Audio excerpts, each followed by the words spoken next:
Selamat pagi. Hari ini kita akan membahas mengenai kerja ilmiah bagian 2 yang merupakan materi dari ruang lingkup biologi. Diajarkan di kelas 10 semester ganjil.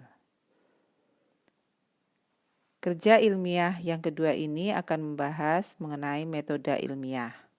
Dengan tahapan-tahapan metode ilmiah, yang pertama menemukan dan merumuskan masalah, mengumpulkan informasi atau data, menyusun hipotesis atau dugaan sementara, melakukan percobaan untuk menguji hipotesis, mengolah data hasil percobaan, membuat kesimpulan, dan mengkomunikasikan hasil penelitian. Mari kita bahas lebih mendalam. Yang pertama adalah menemukan dan merumuskan masalah. Untuk dapat menemukan masalah, maka seorang peneliti harus peka terhadap keadaan lingkungan agar dapat menemukan masalah yang menarik dan sesuai kebutuhan.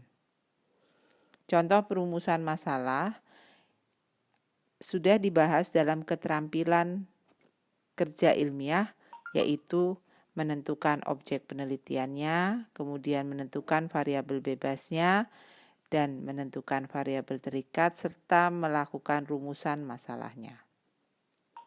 Tahap yang kedua adalah mengumpulkan informasi atau data.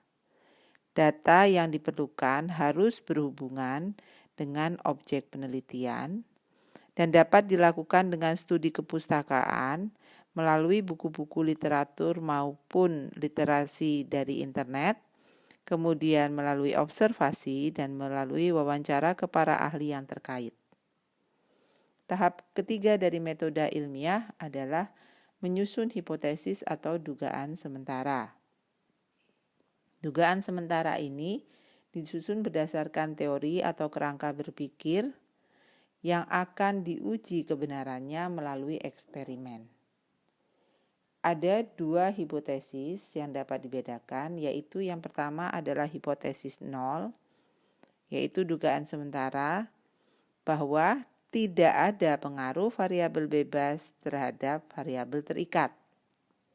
Sedangkan dikatakan sebagai hipotesis kerja atau hipotesis 1 adalah dugaan sementara bahwa ada pengaruh variabel bebas terhadap variabel terikat.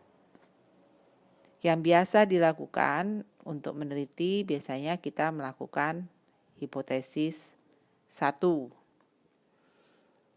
Tahap berikutnya adalah melakukan percobaan untuk menguji hipotesis. Dalam melakukan percobaan ini harus dirancang dengan beberapa tahap. Tahap yang pertama harus menentukan alat dan bahannya.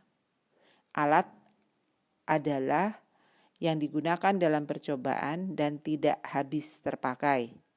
Misalnya neraca, gelas ukur, pinset, dan alat-alat lainnya. Sedangkan bahan adalah yang digunakan dan dapat habis terpakai atau berubah. Misalnya tikus percobaan, bahan makanan, bahan minuman, sampel darah, dan sebagainya. Kemudian dengan menyusun cara kerja. Cara kerja yang dimaksud adalah tahap demi tahap supaya penelitian itu dapat dilakukan dengan terstruktur dan sistematis, sehingga dapat memberikan hasil yang optimal. Yang berikutnya adalah menjabarkan variabel.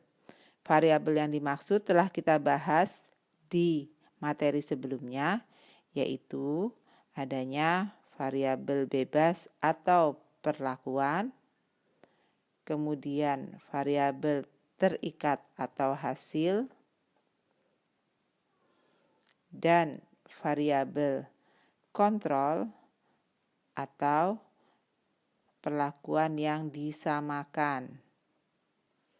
Ini harus dirancang sebelumnya. Kemudian menentukan waktu dan tempat percobaan. Waktu, kapan dan berapa lama, dan tempat percobaan di mana. Kemudian setelah semuanya kita lakukan, harus melakukan uji coba model percobaan atau kita sebut dengan percobaan pendahuluan.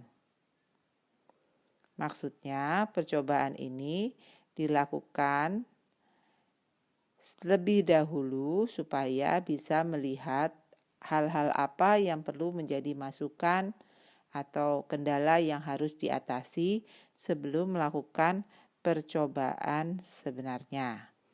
Baru yang terakhir dari melakukan percobaan untuk menguji hipotesis adalah melakukan percobaan atau inti dari penelitian.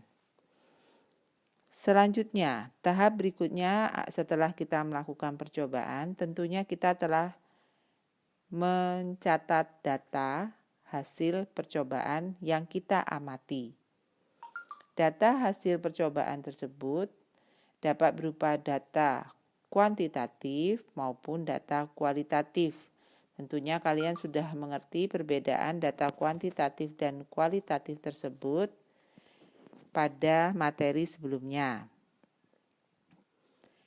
Data tersebut dapat kita olah dengan analisis berbentuk perhitungan statistik atau dengan mengubahnya dalam bentuk tabel, persentase, grafik, diagram, dan sebagainya.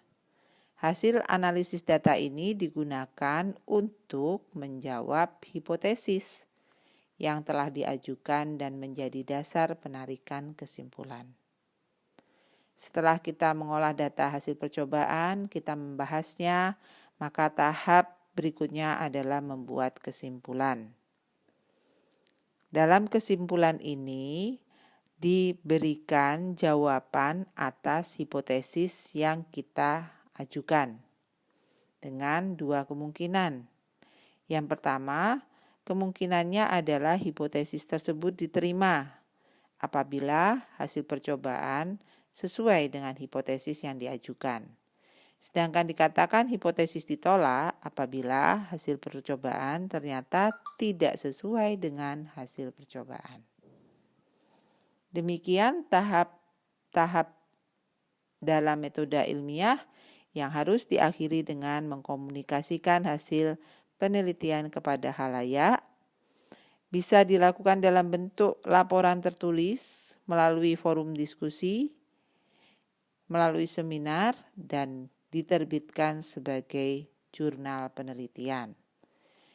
Untuk lebih mendalami mengenai tahap-tahap penelitian dan bagian-bagiannya, maka kalian akan melakukan penelaahan jurnal penelitian dan membuat ringkasan penelitian dari masalah yang akan Ibu berikan dalam tugas berikutnya.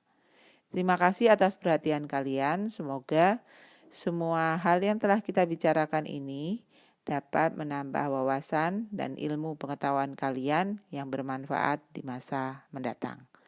Terima kasih. Salam sukses dan sehat selalu.